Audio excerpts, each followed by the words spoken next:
जी बिस्मिल्लाहिर्रहमानिर्रहीम। अज़ीज़ तलबा अस्सलाम वालेकुम।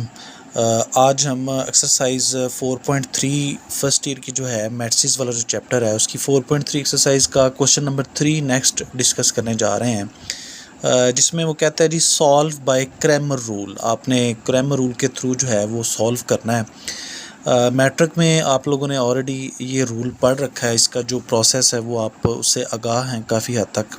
तो यहाँ पे जस्ट चेंज ये है कि वहाँ पे जो है वो दो इक्वेशंस हुआ करती थी और अननोन भी दो हुआ करते थे, एक्स एंड वाई। यहाँ पे अब अननोन भी 3 हैं और आपको इक्वेशंस भी जो हैं वो 3 ही गिवन है यहाँ पे, यानी 3/3 ऑर्डर का मैट्रिक्स यहाँ पे बनेगा हर जगह पे। तो वेरी इजी क्वेश्चन और पेपर पॉइंट ऑफ व्यू से भी ये इम्पॉर्टेंट है। प्रीवियस ईयर्स का अगर आप पास्ट पेपर्स देखें, गो के वो पुराने सिलेबस के मुताबिक थे, लेकिन क्रैमर रूल वहाँ पे अक्सर जगहों पे आपको नज़र आएगा। इसका सब्जेक्टिव का क्वेश्चन 5 नंबर का पेपर में आता है, तो यहाँ पे भी है क्योंकि आपके सिलेबस में शामिल है, तो ये इम्पॉर्टेंट है। और सेकेंडली ये इजी भी है और आप होपफुली इसको बहुत जल्द इसको पिक कर लेंगे।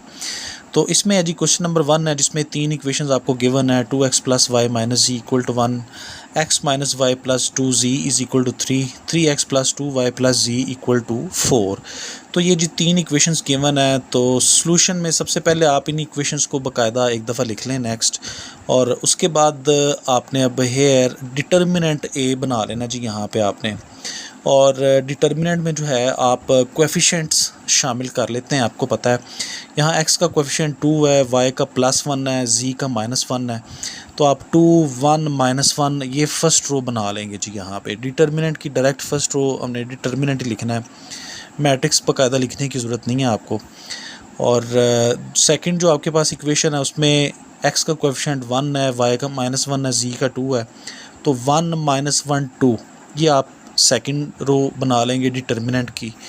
और जो थर्ड इक्वेशन है वहाँ x का कोएफिशिएंट 3 है, y का +2 है, z का +1 है। तो 3 2 1 वो आप थर्ड रो डिटर्मिनेंट की यहाँ पे बना लेंगे। उसके बाद जी अब आपने एक्सपेंड करना है इसको along R1। Most of the times हम करते हैं, तो यहाँ पे भी हमने एक्सपेंडिंग अलॉन्ग R1 कर दिया। डिटर्मिनेंट ऑफ A = तो R1 का सबसे पहला एलिमेंट है जी 2, तो 2 से हमने स्टार्ट कर दिया। 2 को आपने एक दफ़ा बाहर लिख लेना है और 2 जिस रो में है, जिस कॉलम में है, उसको आपने छोड़ देना है। बाकी आपके पास एलिमेंट्स बचते हैं जी -1 2 2 1। तो ये आपने इधर छोटे डिटर्मिनेंट में आपने इनको लिख लिया 2/2 ऑर्डर के डिटर्मिनेंट में। और नेक्स्ट है जी R1 का एलिमेंट है 1, और इस 1 से पहले आप माइनस लगाएंगे क्योंकि आपको पता है हम ऑल्टरनेट साइन लगाते हैं। प्लस से स्टार्ट करते हैं हमेशा हम, उसके बाद माइनस लगाते हैं, फिर प्लस लगाते हैं, और इसी तरह आगे प्लस माइनस ये चलता चला जाएगा। ऑल्टरनेट साइन आपने लगाने होते हैं, स्टार्ट हमेशा प्लस से करते हैं। तो नेक्स्ट माइनस आ गया, साथ में ये 1 आ गया। और अब 1 जिस रो में आप उसे छोड़ देंगे, जिस कॉलम में आप उसे भी छोड़ देंगे, बचेगा आपके पास 1 2 3 1। तो आप उसको लिख लेंगे जी 1 2 3 1। नेक्स्ट अब आप प्लस माइनस के बाद प्लस लगाएंगे और नेक्स्ट एलिमेंट जो है वो -1 है। उस -1 को अब आप ब्रैकेट में लिखेंगे क्योंकि बाहर प्लस भी है, तो इसलिए अब आप जो दूसरा जो साइन आता है उसको आप फिर ब्रैकेट में लिखते हैं। तो -1 अब जिस रो में है आप उसे छोड़ देंगे, जिस कॉलम में है उसको भी छोड़ देंगे। बाकी आपके पास एलिमेंट्स बचते हैं 1 -1 3 2, तो उसको आप छोटे डिटर्मिनेंट 2/2 ऑर्डर में लिख लेंगे। तो लें जी ये आपने अलॉन्ग R1 इसको एक्सपेंड कर लिया है। नेक्स्ट अब आप ये जो छोटे डिटर्मिनेंट्स हैं 2/2 ऑर्डर के, इनको भी अब आप नेक्स्ट सिंप्लीफाई करेंगे फर्दर। तो 2 एज इट इज़ बाहर रहेगा। डायगोनल एलिमेंट्स का प्रोडक्ट डायरेक्ट मैंने लिखा हुआ है, -1 × 1 आप करेंगे -1 आ जाएगा। दरमियान में फिर आप हमेशा माइनस लगाते हैं। नॉन डायगोनल का प्रोडक्ट 2 × 2 4, तो आप 4 लिख देंगे। उसके बाद नेक्स्ट -1, डायगोनल का प्रोडक्ट 1 आ जाएगा, 1 × 1 1, दरमियान में आप ऑलवेज़ माइनस लगाते हैं। नॉन डायगोनल का प्रोडक्ट 3 × 2 वो 6 आ जाएगा। प्लस इंटू माइनस -1 हो जाएगा जी। और उसके बाद डायगोनल का प्रोडक्ट 2 × 1 2 हो जाएगा, दरमियान में आप माइनस लगाते हैं। नॉन डायगोनल का प्रोडक्ट -3 आएगा, वो माइनस इस यहाँ जो माइनस आना था उससे मल्टीप्लाई होके माइनस प्लस हो जाएगा। 3 × 1 3 आ जाएगा। नेक्स्ट आप फर्दर जी ब्रैकेट के अंदर जो जो टर्म्स आ रही हैं आप इनको प्लस माइनस कर लेंगे। -1 -4 -5 हो जाएगा। 2 एज इट इज़ रहेगा बाहर, यहाँ -1 एज इट इज़, -6 + 1 तो -5 आ जाएगा। यहाँ -1 एज इट इज़, 3 + 2 5 आ जाएगा। तो -5 इंटू 2 10, माइनस का 10 आ जाएगा, माइनस माइनस प्लस 5 हो जाएगा, -1 इंटू +5 तो वो -5 आ जाएगा, -5 + 5 कैंसिल करके -10 आपके पास आ जाएगा जी determinant of A which is not equal to 0। लेकिन जी उसके बाद अब आप जो है इसका इन्वर्स पॉसिबल है, इन्वर्स तो खैर यहाँ पे आपने नहीं निकालना, लेकिन इसका सलूशन पॉसिबल है। दूसरे लफ्ज़ों में आप यूँ समझ लें कि अगर डिटर्मिनेंट 0 आ जाए तो फिर सलूशन मुमकिन नहीं होता, ये आपने याद रखना है। चाहे आप मैट्रिक्स इनवर्जन मेथड लगा रहे हैं या आप क्रैमर रूल ही लगा रहे हैं तो भी, उसकी वजह कि जब आप क्रैमर रूल लगाते हैं तो उसमें भी बटे के नीचे डिटर्मिनेंट ऑफ ए आता है, एक्स वाई जी की जब आप वैल्यूज़ निकालते हैं, नेक्स्ट आएंगे ये फार्मूले नेक्स्ट पेज पे, तो डिवाइडेड बाय डिटर्मिनेंट ऑफ ए, अगर वो 0 होगा तो आंसर आपके पास इन्फिनिटी अनडिफाइंड बन जाएगा। तो इसलिए यहाँ पे भी डिटर्मिनेंट अगर 0 आएगा तो सलूशन पॉसिबल नहीं होगा। तो नेक्स्ट है जी, अब डिटर्मिनेंट ऑफ ए आपने निकाल लिया। नेक्स्ट अब आपको पता है क्रैमर रूल में हम जो है वो फिर छोटे मैट्रिक्स बनते हैं अगेन, जिनको आप यहाँ पे अब अननोन आपके पास एक्स वाई जी हैं। तो अब सबसे पहले आप लिखेंगे जी now determinant of A X, ठीक है, मैट्रिक्स आप लिखना चाहें लिख सकते हैं लेकिन उसकी ज़रूरत नहीं है। तो डिटर्मिनेंट ऑफ ए सबस्क्रिप्ट में आपने नीचे एक्स लिखना है, और जब आप ये वाला डिटर्मिनेंट लिख रहे होते हैं तो इसमें जो आपके पास ये जो डिटर्मिनेंट ए वाला मैट्रिक्स था, डिटर्मिनेंट था ए वाला, इसमें आप जो फर्स्ट कॉलम है ना जी 2 1 3, इसको आप रिप्लेस कर देते हैं जो राइट साइड के एलिमेंट्स हैं। राइट साइड के एलिमेंट्स हैं 1 3 4। तो अब आप इस कॉलम को ए एक्स के लिए फ़र्स्ट कॉलम को रिप्लेस करेंगे, बाकी दोनों एज इट इज़ आएंगे। फिर हम नेक्स्ट ए वाई का भी डिटर्मिनेंट निकालेंगे, अभी उसमें आप सेकंड कॉलम को रिप्लेस कर देंगे 1 3 4 से। फर्स्ट जो है वो एज इट इज़ आएगा, थर्ड भी एज इट इज़ आएगा। और फिर नेक्स्ट जब हम ए जी निकालेंगे तो उसमें आप फिर थर्ड कॉलम को रिप्लेस कर देंगे 1 3 4 से, और फर्स्ट टू जो दोनों कॉलम से पहले दोनों वो एज इट इज़ आ जाएंगे। तो यहाँ पे अब आप देख रहे होंगे जब हमने ए एक्स डिटर्मिनेंट लिखा है तो फर्स्ट कॉलम था 2 1 3, हमने 2 1 3 यहाँ पे नहीं लिखा, हमने उसकी जगह रिप्लेस उसको कर दिया है 1 3 4 से। तो 1 3 4 फर्स्ट कॉलम आपने लिखा रिप्लेस करने के बाद ए एक्स के लिए, और जो सेकंड कॉलम था 1 -1 2 वो आपके पास एज इट इज़ आ जाएगा। जो थर्ड कॉलम था -1 2 1 वो भी आपके पास एज इट इज़ यहाँ पे आ जाएगा। तो ये सेम प्रोसेस है जी जैसे आपने मैट्रिक में पढ़ा था वही है, जस्ट यहाँ मैट्रिक्स 3/3 ऑर्डर के बड़े बड़े डिटर्मिनेंट्स आ रहे हैं, वहाँ पे 2/2 ऑर्डर था। तो लेकिन प्रोसीजर वहाँ पे भी आप इसी तरह से करते थे। तो लेकिन जी अब आपने इसको एक्सपेंड करके ए एक्स का डिटर्मिनेंट निकालना है, तो एक्सपेंडिंग अलॉन्ग R1 हम इसको भी अलॉन्ग R1 एक्सपेंड करने जा रहे हैं। तो लेकिन जी +1 बाहर आएगा, 1 जिस रो में है जिस कॉलम में आप उसको छोड़ के -1 2 2 1 आप उसको लिख लेंगे। नेक्स्ट है जी प्लस साइन सबसे पहले आता है, फिर माइनस आता है, फिर प्लस आता है। अब आप माइनस लगा के 1 लिखेंगे, 1 जिस रो में है जिस कॉलम में उसे आप छोड़ देंगे, 3 2 4 1 वो आपके पास नेक्स्ट आ जाएगा। उसके बाद लास्ट में आप प्लस साइन लगाएंगे, माइनस आ चुका, अब प्लस की बारी है, और नेक्स्ट एलिमेंट -1 है, आप उसको बाहर लिखेंगे। अब -1 जिस रो में है जिस कॉलम में आप उसे छोड़ देंगे, 3 -1 4 2 वो आपके पास एलिमेंट्स आ जाएंगे थर्ड डिटर्मिनेंट में। अब आप इनको भी फर्दर सिंप्लीफाई करेंगे। तो नेक्स्ट पेज पे जी डायरेक्ट अब मैंने सिंप्लीफाई किया हुआ है उसी को देखते हैं, होपफुली अब आप ये काम खुद से कर लेंगे। तो इसमें जी 1 बाहर था, -1 -4 आ जाएगा, यहाँ -1 बाहर है, 3 -8 आ जाएगा, यहाँ -1 बाहर है, 6 + 4 आ जाएगा। जब आप डायगनल और नॉन डायगनल को आपस में मल्टीप्लाई करवाएंगे इन तीनों जगहों पे बारी बारी, यहाँ -4 -1 -5 हो जाएगा, 1 बाहर है, यहाँ -1 बाहर है, 3 -8 वो -5 हो जाएगा, यहाँ -1 बाहर है, 6 + 4 10 आ जाएगा। तो लें जी -5 × 1 -5, माइनस प्लस हो जाएगा, 5 × 1 5, -1 × 10 वो -10 आ जाएगा। तो अगेन +5 -5 कैंसिल करके -10 यहाँ पे आ जाएगा जी ए एक्स का डिटर्मिनेंट। तो अब आपको ये फार्मूला जो आपने मैट्रिक में पढ़ा था सेम है, since x is equal to determinant of A X divided by determinant of A. तो ए एक्स का डिटर्मिनेंट -10 है और ए का डिटर्मिनेंट पिछले पेज पे वो भी -10 ही आया था, तो दोनों कैंसिल आउट करके 1 आपके पास आंसर आ जाएगा, यानी implies that x is equal to 1। ये x की वैल्यू आपको मिल जाएगी इस तरह से। तो इसमें आप देख रहे होंगे ए एक्स का डिटर्मिनेंट ऊपर यूज़ हुआ है और नीचे ए का डिटर्मिनेंट। अब ए वाई जो डिटर्मिनेंट हम उसको फाइंड करेंगे। ए वाई डिटर्मिनेंट के लिए मैंने आपको पहले भी बताया था, अगेन पिछले पेज पे एक दफ़ा देख लेते हैं। अब ये सेकंड कॉलम रिप्लेस होगा जी 1 3 4 से। 2 1 3 first column as it is, -1 2 1 third column है एज इट इज़। रिप्लेस किसने होना है अब ए वाई के लिए? सेकंड कॉलम ने 1 3 4 से। तो देखते हैं जी नेक्स्ट। तो ये देखें जी यहाँ पे जो सेकंड कॉलम है 1 3 4 आ चुका, बाकी दोनों एज इट इज़ हैं। एक्सपेंडिंग अलोंग R1, तो 2 बाहर है, 2 जिस रो में है जिस कॉलम में है छोड़ के 3 2 4 1 आपके पास आ जाएगा। नेक्स्ट -1 माइनस दरमियान में आएगा, ये वाला 1 आएगा, प्लस के बाद ऑल्टरनेट साइन माइनस आना है और साथ में ये वाला 1। और अब आप 1 जिस रो में है जिस कॉलम में छोड़ के 1 2 3 1 आपके पास आ जाएगा, उसको आप लिख लेंगे। फिर नेक्स्ट प्लस की बारी है, वो लिखा। अब नेक्स्ट एलिमेंट फर्स्ट रो का -1 है, उसको ब्रैकेट में लिखेंगे। और -1 जिस रो में जिस कॉलम में आप उसे छोड़ देंगे 1 3 3 4, नेक्स्ट आपके पास डिटर्मिनेंट आ जाएगा। ले जी अब आप इसको अब सिंप्लीफाई कर लेंगे। 2 एज इट इज़, डायगनल का प्रोडक्ट 3 हो जाएगा, दरमियान में माइनस, नॉन डायगनल का प्रोडक्ट 4 × 2 8।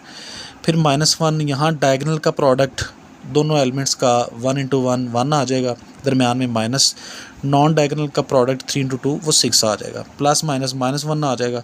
डायगनल एलिमेंट्स का प्रोडक्ट 4 × 1 4, दरमियान में माइनस आप लगाते हैं, नॉन डायगनल का प्रोडक्ट 3 × 3 9 आ जाएगा। उसके बाद है जी 2 यहाँ पे, 3 - 8 वो -5 बचेगा आपके पास, -1 यहाँ पे, 1 - 6 करेंगे -5 बचेगा, -1 यहाँ पे एज इट इज़, 4 - 9 करेंगे वो -5 बचेगा। उसके बाद जी -5 × 2 -10 हो जाएगा, माइनस माइनस प्लस 5 × 1 5 आ जाएगा, प्लस का 5, माइनस माइनस अगेन प्लस हो जाएगा यहाँ पे 5 × 1 5। और यहाँ से जी +5 +5 +10 हो जाएगा, और ये -10 है, इक्वल टू 0 आपके पास आएगा। हैंस जो डिटर्मिनेंट ऑफ ए वाई है वो किसके इक्वल आ गया? 0 के। अब आप वाई फाइंड कर लेंगे यहाँ से, सिंस अब वही फार्मूला जैसे ऊपर आपने लगाया था, यहाँ आपने जस्ट ए एक्स लिखा था डिटर्मिनेंट, यहाँ आप उसको रिप्लेस कर देंगे ए वाई डिटर्मिनेंट से, डिवाइडेड बाय ए डिटर्मिनेंट वो एज इट इज़। तो ए वाई का डिटर्मिनेंट आपने अभी अभी निकाला, 0 आया, आपने उसको लिखा, डिवाइडेड बाय डिटर्मिनेंट ऑफ ए वो -10 है, पिछले पेज पे हमने कैलकुलेट किया था, वो लिखा। तो 0 / समथिंग आंसर 0 आता है। तो y की वैल्यू क्या आ गई? ये वाला 0 जी, ठीक है। अब नेक्स्ट हम मैट्रिक्स लिखने जा रहे हैं ए जी, उसका इनफैक्ट डिटर्मिनेंट लिखने जा रहे हैं। तो वो किस तरह से बनेगा यहाँ पे एक दफ़ा देख लेते हैं। अब ये दोनों कॉलम्स एज इट इज़ आएंगे। जो थर्ड कॉलम है -1 2 1, ये रिप्लेस होगा अब 1 3 4 से ए जी के लिए। यहाँ पे ए के साथ सबस्क्रिप्ट में नीचे क्या आ जाएगा? जी। तो देखते हैं जी नेक्स्ट पेज पे, ये रहा जी आपके पास ए जी, और फर्स्ट दोनों columns as it is, third column बन गया 1 3 4, आपने रिप्लेस कर दिया उसको। अब आप इसको भी एक्सपेंड कर देंगे अलॉन्ग R1। तो 2 बाहर है, 2 जिस रो में है जिस कॉलम में है उसे आप छोड़ देंगे, आपके पास बाकी एलिमेंट्स बचते हैं -1 3 2 4, तो आपने उनको इधर लिख लिया। प्लस के बाद next sign minus, next sign आप लगाएंगे और एलिमेंट आ जाएगा नेक्स्ट 1, और 1 जिस रो में है जिस कॉलम में आप उसे छोड़ देंगे 1 3 3 4। तो 1 3 3 4 आपने एज इट इज़ तरतीब उनकी बरकरार रखनी है, उसी स्टाइल में लिखना है। और नेक्स्ट प्लस माइनस के बाद नेक्स्ट साइन अगेन प्लस आएगा, और साथ में ये वाला 1 आ जाएगा। 1 जिस रो में है जिस कॉलम में आप उसे छोड़ देंगे, बाकी आपके पास बचता है 1 -1 3 2। तो 1 -1 3 2 आप उसको लिख देंगे। लेकिन जी अब आप इनको अगेन सिंप्लीफाई कर लें, 2 एज इट इज़ आ जाएगा, डायगनल एलिमेंट्स का प्रोडक्ट -4, दरमियान में माइनस लगाएंगे, नॉन डायगनल का प्रोडक्ट 3 × 2 6 आ जाएगा। नेक्स्ट अगेन -1, डायगनल एलिमेंट्स का प्रोडक्ट 4 × 1 4 आ जाएगा, दरमियान में माइनस, नॉन डायगनल एलिमेंट्स का प्रोडक्ट 3 × 3 9 आ जाएगा।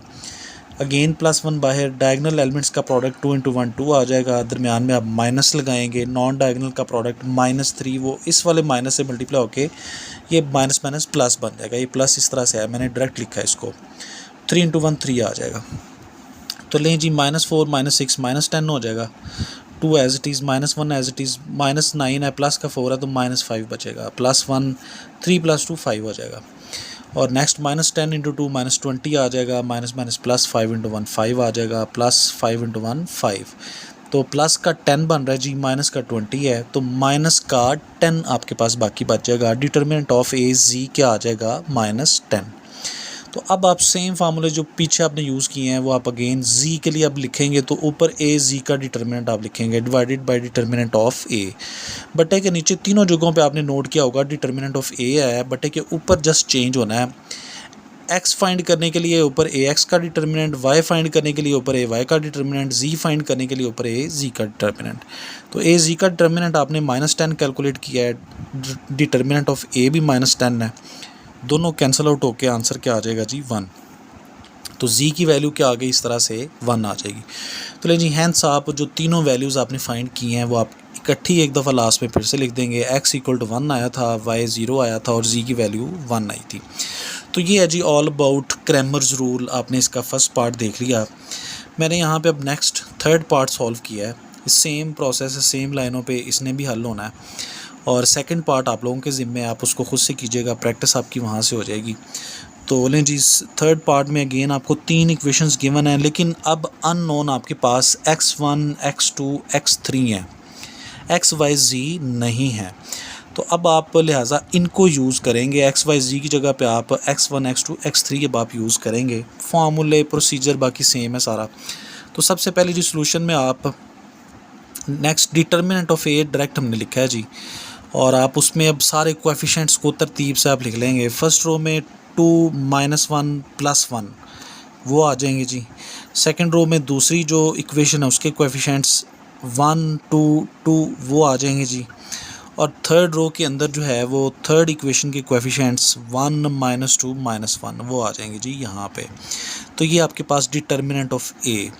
अब इसको हम अलॉन्ग r1 एक्सपेंड करने के बाद डिटर्मिनेंट फाइंड कर लेंगे और वहाँ से जो है फिर हम अगेन ax1 मैट्रिक्स निकालेंगे डिटर्मिनेंट, यानी उसके लिए फ़र्स्ट कॉलम को रिप्लेस करेंगे 1 2 1 से, फिर ax2 निकालेंगे, उसके लिए सेकंड कॉलम को रिप्लेस करेंगे 1 2 1 से, और फिर ax3 निकालेंगे, उसके लिए थर्ड कॉलम को रिप्लेस कर देंगे 1 2 1 से। तो लें जी पहले तो इसको अब आप एक्सपेंड कर लेंगे अलॉन्ग r1। तो देखते हैं जी ज़रा,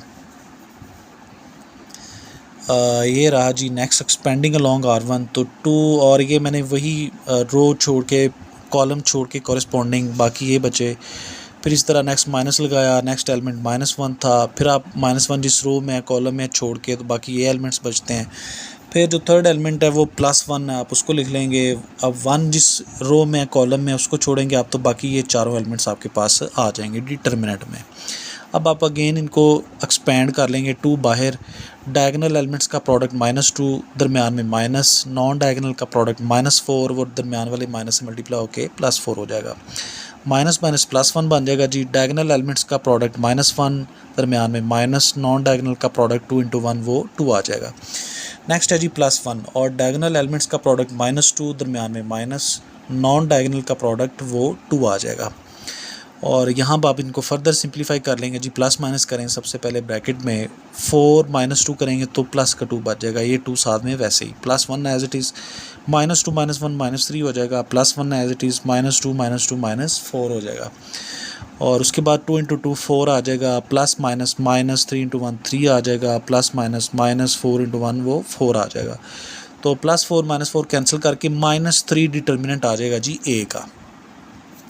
तो लें जी नेक्स्ट अब ax1 का डिटर्मिनेंट है। तो इसके लिए हमने जो फर्स्ट कॉलम है उसको रिप्लेस किया है 1 2 1 से, बाकी दोनों एज इट इज़। ठीक है, ये एक दफ़ा फिर से मैं आपको दिखा दूँ ताकि आपको तसल्ली रहे कुछ। ये जी फर्स्ट कॉलम था 2 1 1, उसको रिप्लेस कर दिया 1 2 1 से। ठीक है, और बाकी दोनों एज इट इज़ हैं, ये आप देख सकते हैं यहाँ पे। और लें जी उसके बाद इसको भी आप एक्सपेंड कर लें अलॉन्ग r1। इस r1 के अलॉन्ग 1 सबसे पहले बाहर, प्लस शुरू में आएगा, 1 जिस रो में है कॉलम में आप उसको छोड़ देंगे, 2 2 -2 -1 आ जाएगा। नेक्स्ट प्लस के बाद माइनस साइन और नेक्स्ट एलिमेंट -1 है वो आप ब्रैकेट में आप लिखेंगे, और -1 जिस रो में है कॉलम में आप उसे छोड़ के 2 2 1 -1 आपके पास आ जाएगा। नेक्स्ट लास्ट एलिमेंट है जी 1 है, और प्लस माइनस के बाद नेक्स्ट साइन प्लस का आएगा, साथ में ये 1 आ जाएगा। और 1 जिस रो में है जिस कॉलम में है आप उसको छोड़ देंगे, आपके पास बाकी एलिमेंट्स बचते हैं 2 2 1 -2। तो आप एज इट इज़ उनको तरतीब से लिख लेंगे। उसके बाद जी अब आप इनको एक्सपेंड कर लेंगे। नेक्स्ट डायगोनल का प्रोडक्ट एलिमेंट्स का -2, दरमियान में माइनस लगेगा। नॉन डायगोनल का प्रोडक्ट -4 आएगा, वो दरमियान वाले माइनस से मल्टीप्लाई होके +4 बन जाएगा। यहाँ माइनस माइनस +1, डायगोनल एलिमेंट्स का प्रोडक्ट -2, दरमियान में माइनस। नॉन डायगोनल एलिमेंट्स का प्रोडक्ट वो प्लस का 2 आएगा, +1। फिर डायगोनल का प्रोडक्ट -4, दरमियान में माइनस। नॉन डायगोनल का प्रोडक्ट 2 × 1 वो 2 आ जाएगा। तो 1 है जी, यहाँ +4 में से 2 माइनस करेंगे 2 आ जाएगा, +1 -2 -4 हो जाएगा, +1 -4 -2 वो -6 हो जाएगा। तो 2 × 1 2 आ जाएगा, +- -4 × 1 4 आ जाएगा, +- 6 × 1 6 आ जाएगा। तो -6 -4 -10 और प्लस का 2, तो -8 बच जाएगा जी आपके पास। ठीक है, उसके बाद जी नेक्स्ट जी सिंस x1 अब आप यहाँ पे यूज़ करेंगे क्योंकि आपने x1 फाइंड करना है। तो x1 is equal to determinant of ax1 divided by determinant of a। बिल्कुल जैसे पिछले क्वेश्चन में आपने फार्मूला लगाया था, जस्ट x की जगह x1 आया और बाकी सेम प्रोसेस हुआ, आपने नोट किया होगा। तो ax1 का डिटर्मिनेंट यहाँ पे -8 आ गया, उसको लिखा divided by determinant of a, वो आपने ऊपर कैलकुलेट किया -3 आया, तो वो आप यहाँ बटे में लिख देंगे। माइनस से माइनस कैंसिल करके 8/3 वैल्यू आ जाएगी जी x1 की। नहीं जी, उसके बाद अब 9 ax2 डिटर्मिनेंट अब आप फाइंड करने जा रहे हैं। अब आप जो है वो इस डिटर्मिनेंट में यहाँ पे सेकंड कॉलम को आप रिप्लेस कर देंगे 1 2 1 से इसको, और जो फर्स्ट कॉलम है 2 1 1 as it is, third column as it is. तो लें जी, देखें ज़रा यहाँ पे ये रहा आपके पास ax2, इसमें आपने सेकंड कॉलम को रिप्लेस कर दिया है, बाकी दोनों एज इट इज़। अब नेक्स्ट पेज पे हम इसको एक्सपेंड करेंगे अलॉन्ग r1। देखते हैं जी ज़रा, तो लें जी यहाँ पे एक्सपेंडिंग अलॉन्ग r1, तो ax2 determinant is equal to 2 उसका फर्स्ट एलिमेंट था, उसको बाहर लिखा, और वो जिस रो कॉलम में था उसको छोड़ के बाकी ये चारों एलिमेंट्स, फिर माइनस ऑल्टरनेट साइन लगाया आपने, 1 फिर लिखा नेक्स्ट एलिमेंट था, 1 जिस रो कॉलम में था, first row third second column में था, उसको छोड़ के बाकी ये एलिमेंट्स आ जाएंगे। और इसी तरह फिर नेक्स्ट एलिमेंट 1 था, उसको लिखा, 1 लास्ट वाला 1 जिस रो में था कॉलम में था, छोड़ के बाकी ये चारों एलिमेंट्स बचेंगे, ये आ जाएंगे।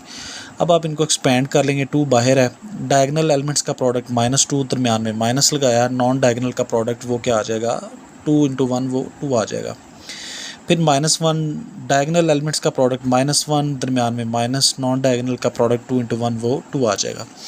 उसके बाद जी +1 आप लिखेंगे, फिर डायगोनल एलिमेंट्स का प्रोडक्ट 1 × 1 1 आ जाएगा, दरमियान में आप माइनस लगाएंगे, नॉन डायगोनल एलिमेंट्स का प्रोडक्ट 2 × 1 वो 2 आ जाएगा। उसके बाद जी -2 -2 -4 हो जाएगा, शुरू में 2 यहाँ पे, -1 -2 -3 हो जाएगा, ये -1 as it is, +1 as it is, 1 -2 वो -1 आ जाएगा। तो -4 × 2 -8 -+3 प्लस इंटू -1 × 1 वो 1 आ जाएगा। तो -8 -1 टोटल -9 हो जाएगा, प्लस का 3, तो -6 आपके पास यहाँ पे आ जाएगा। और ax2 डिटर्मिनेंट किसके इक्वल आ गया जी, -6 के। अब आप अगेन फार्मूला x2 के लिए लगा लेंगे, is equal to determinant of ax2 divided by determinant of a।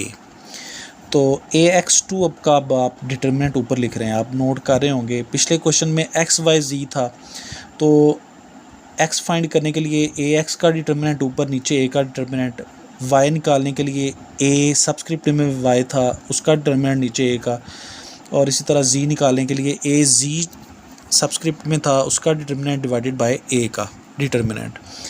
और यहाँ पे अब x2 का डिटर्मिनेंट आ रहा है, ax2 का डिटर्मिनेंट डिवाइडेड बाय a का डिटर्मिनेंट, और इसी तरह नेक्स्ट ax3 का डिटर्मिनेंट आ जाएगा divided by determinant of a। तो लें जी, ax2 का डिटर्मिनेंट -6, a का डिटर्मिनेंट पिछले पेज पे आपने फाइंड किया हुआ था -3, दोनों को सिंप्लीफाई करेंगे तो 2 आपके पास आ जाएगी वैल्यू x2 की। नेक्स्ट जी ax3 डिटर्मिनेंट, उसके लिए first column as it is, second as it is. अब आप थर्ड जो कॉलम है मैं आपको दिखा दूं, यहाँ पे ये रहा जी थर्ड कॉलम, इसको आप रिप्लेस करेंगे 1 2 1 से। ठीक है, तो ये आपके पास मैट्रिक्स जो है वो नेक्स्ट ये बनता है जी, ये डिटर्मिनेंट का थर्ड कॉलम आपने चेंज कर दिया यहाँ पे। और अब आप इसको अगेन एक्सपेंड अलॉन्ग r1 कर लेंगे, 2 बाहर, जिस रो में था कॉलम में था छोड़ा आपने उसको 2 2 -2 1, फिर नेक्स्ट माइनस दरमियान में लगेगा और ये -1 आ जाएगा। ये जिस रो में कॉलम में छोड़ के 1 2 1 1 आ गया और फिर नेक्स्ट +1 आपने लिखा। ये जिस रो में कॉलम में छोड़ के 1 2 1 -2 आ गया जी नेक्स्ट। अब आप इसको सिंप्लीफाई वगैरह होपफुली कर लेंगे, ये एक मुश्किल चीज़ नहीं है। तो AX3 का जो डिटर्मिनेंट है वो कितना आ गया 7। तो सिंस X3, अब इसका फार्मूला AX3 का डिटर्मिनेंट आपने अभी भी फाइंड किया डिवाइडेड बाय A का डिटर्मिनेंट। AX3 का डिटर्मिनेंट 7 आया divided by determinant of A वो पिछले पेज पे -3। तो वैल्यू बन गई जी -7/3 X3 की वैल्यू। और ये था जी क्रैमर रूल। इसमें अब आप लास्ट में मैंने नहीं खैर लिखा, आप इसको लिख लीजिएगा। x1 की वैल्यू लिखें पहले जो भी आई है, फिर x2 की, फिर लास्ट में ये x3 की वैल्यू लिखेंगे आप, और यूँ ही आपका क्वेश्चन क्रैमर रूल वाला जो है वो मुकम्मल हो जाएगा।